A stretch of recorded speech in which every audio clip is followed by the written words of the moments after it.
দর্শক মন্ডলী, আপনারা যে ছবিটি দেখছেন, এই ছবিটি একটু মনোযোগ দিয়ে দেখুন তো। একটা নিখোঁজ বিজ্ঞপ্তি।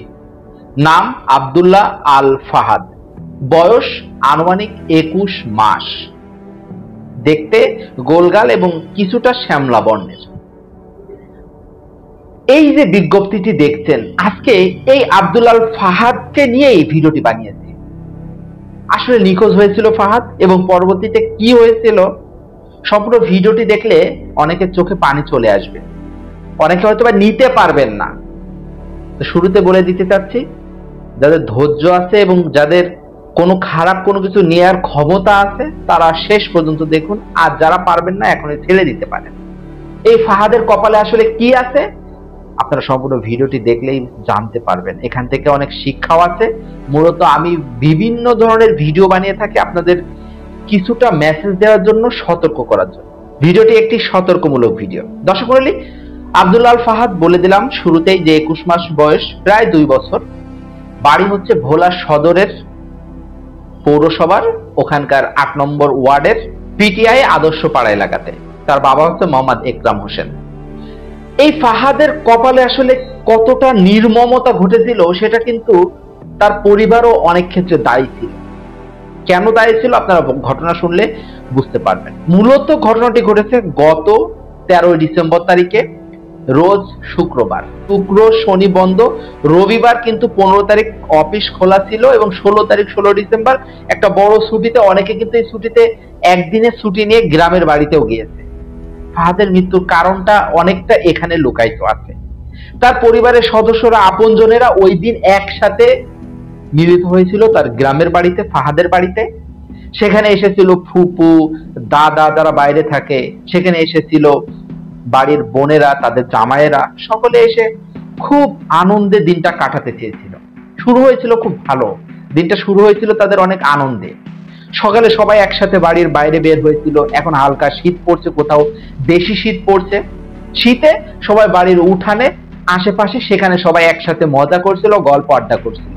সেখানে ছিল এই ফাহাদ, তার মা, তার ফুপু, তার আপন অনেকে। ফাহাদের বয়স 21 মাস, তার মানে সে হাঁটতে পারে বা ওই টাইপের কিছু, আমার মনে হয় হাঁটতে পারে।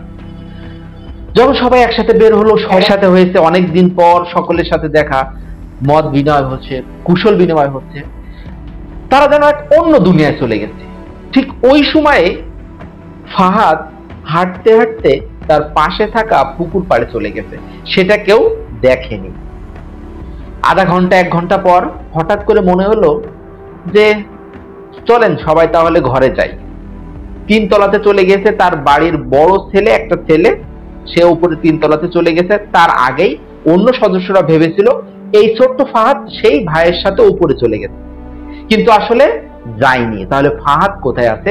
কিছুক্ষণ পর উপরে সবাই গেছে, যেয়ে দেখে যে ফাহাদ নাই। এই ফাহাদ কই গেল? আশেপাশে 1-2 কিলোমিটারের ভিতরে তন্ন তন্ন করে খুঁজলো, ফাহাদকে আর খুঁজে পাওয়া গেল না। ওই দিন ছিল শুক্রবার, জুম্মার দিন। জুম্মার সময় মসজিদের মাইকে মাইকে ঘোষণা হলো ফাহাদকে খুঁজে পাওয়া যাচ্ছে। 3 দিন যাবত ফাহাদকে খুঁজে পাওয়া যাচ্ছে না। আজ 17 ডিসেম্বর ফাহাদকে পাওয়া গেছে। কিভাবে পাওয়া গেছে শুনলে বুকের ভিতরে কেঁপে উঠবে।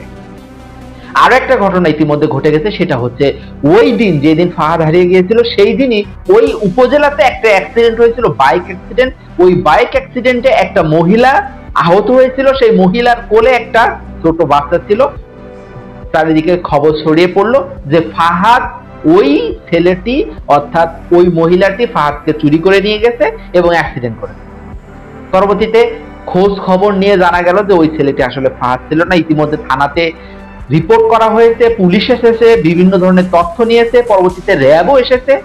কেউ কোনো খবর দিতে পারছে না ফাহাদ কোথায় আছে। আপনারা বলেন তো ফাহাদ কোথায় আছে? ভিডিওটি এই পর্যন্ত যারা দেখতে পারছেন, পরবর্তীতে যারা পারবেন না, সহ্য করতে পারবেন না, জেন না। ফাহাদকে যখন খুঁজে পাওয়া যাচ্ছে না, বিভিন্ন জায়গায় ফেসবুকে, ইউটিউবে বিভিন্ন পোস্টার সেটে সব জায়গায় নিউজ করা হচ্ছে যে ফাহাদ হারিয়ে গিয়েছে, নিখোঁজ সংবাদ, ফাহাদ কোথায় আছে। ঠিক এই মুহূর্তে আপনি একবার ভাবুন তো, এই ফাহাদের মায়ের কি অবস্থা, যে মা ফাহাদকে নিয়ে বের হয়েছিল এবং কিছুক্ষণ পর দেখলো যে ফাহাদ আর নাই। সে বাবার কি অবস্থা? বাবা কি শোকে পাথর হয়ে গেছে না? 3টা দিন পার হয়ে গেছে, ফাহাদকে খুঁজে পাচ্ছে না। আজ 17 ডিসেম্বর তারিখে একটা ফেসবুক পোস্ট দেখলাম যে ফাহাদের সর্বশেষ নিউজটি পাওয়া গেছে। ফাহাদ তার বাড়ির পাশে যে পুকুর ছিল, সেই পুকুরের ধারে গিয়েছিল, সেই পুকুরের ভিতরে পড়ে গেছে, ওই দিনই পড়ে গিয়েছিল। আজ 17 ডিসেম্বর ফাহাদের মৃতদেহ ভেসে উঠল।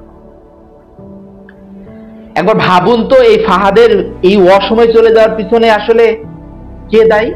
আমরা মুসলিম হিসেবে বিশ্বাস করি যার যখন মৃত্যু সে তখনই মৃত্যুবরণ করবে, তার 1 সেকেন্ড পরেও না, আগেও না। কিন্তু ফাহাদের মা যে ফাহাদকে নিয়ে বের হয়েছিল, খোঁজ খবর রাখতে হবে না? আপনজন পেলে নিজের সন্তানের কথা ভুলে যেতে হবে? সবাই একসাথে হয়েছেন শুক্রবার, সবাই একসাথে মজা করব, তাহলে ফাহাদের মতো এই সমস্ত যারা ছোট্ট বাচ্চা আছে তাদের খবর কে রাখবে? একটু থেকে একটু হলেই কিন্তু এই ধরনের দুর্ঘটনা ঘটে যাবে, এবং এই ধরনের দুর্ঘটনা কিন্তু সমাজে, আমাদের পরিবারের আশেপাশে ঘটে, আমরা কিন্তু দেখি। কিন্তু আজকে এই নিউজটি দেখে আমি একটু থেমে গেলাম আপনাদেরকে কিছু কথা বলার জন্য, যে আপন মানুষ পেয়েছেন তাই বলে নিজের সন্তান যারা বোঝে না তাদের দিকে আপনি খেয়াল রাখবেন না? না রাখলে কি হবে সেটা কিন্তু ভালোই বুঝতে পারলেন, আপনারা দেখতে পারলেন। দর্শক, নিউজটা আমার খুবই খারাপ লাগছে। ছোট্ট শিশু ফাহাদ, দেখেন কতটা নিষ্পাপ। অবশ্যই সে জান্নাতে যাবে, এটা কিন্তু আমরা জানি। কিন্তু ফাহাদের তো অনেকদিন বাঁচার কথা ছিল, কিন্তু সে বাঁচতে পারলো না, একটু অবহেলার কারণে। দর্শক মণ্ডলী, ভিডিওটা আমি দীর্ঘ করতে চাচ্ছি না, খুবই খারাপ লাগলো, তাই ভিডিওটি আপনাদের সামনে শেয়ার করা। এ ব্যাপারে যদি মতামত জানাতে চান অবশ্যই জানাবেন। দেখা হবে পরবর্তী কোনো ভিডিওতে, ততক্ষণ সবাই ভালো থাকবেন। আর নতুন দর্শক অবশ্যই আমাদের চ্যানেলটি সাবস্ক্রাইব করে রাখবেন। এটা কোনো গল্প নয়, কিন্তু এটা সত্য ঘটনা এবং এটা ঘটেছে। আমরা সবসময় সত্য নিউজ প্রচারের চেষ্টা করি। ধন্যবাদ সবাইকে।